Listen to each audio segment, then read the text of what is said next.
Այսօր իրականացնում ենք խթաղու մասնահատում, խթաղու քաղցկեղի կապակցությամբ։ Պացիենտը դիմել է փորկապություններով, ցավերով, դիսկոմֆորտով, որովայնի խոռոչում հետազոտված է, ախտորոշվել է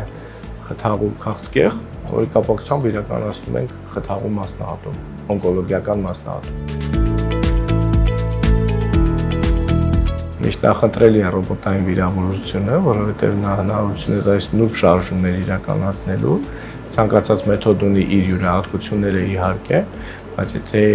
վիրահատությունը հնարավոր է կատարել ռոբոտային տարբերակով, նախընտրելի է հաշվի առնելով տեսադաշտի, գործիքների նրբության հնարավորությունը։ Ներկայումս արդեն բուժառում պատրաստ է վիրահատական գործողության, արդեն ռոբոտի ձեռքերը ներդրվել են որովայնի խոռոչ, ու մենք արդեն պատրաստ ենք սկսել մեր վիրահատությունը։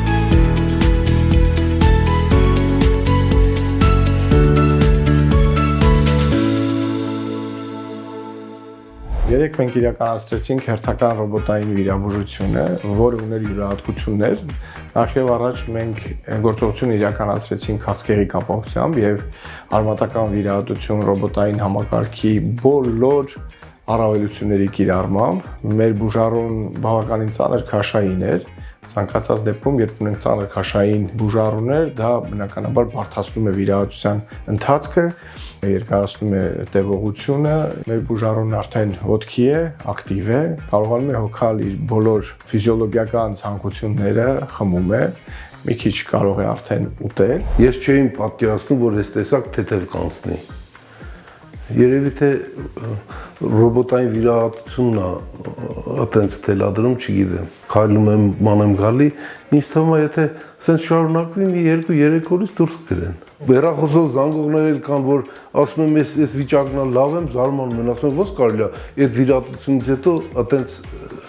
լավ զգալ։ Այսօր, երբ որ լսում են ռոբոտային վիրաբուժություն, մի մասը մտածում է, թե մարդիկ գործ չունեն,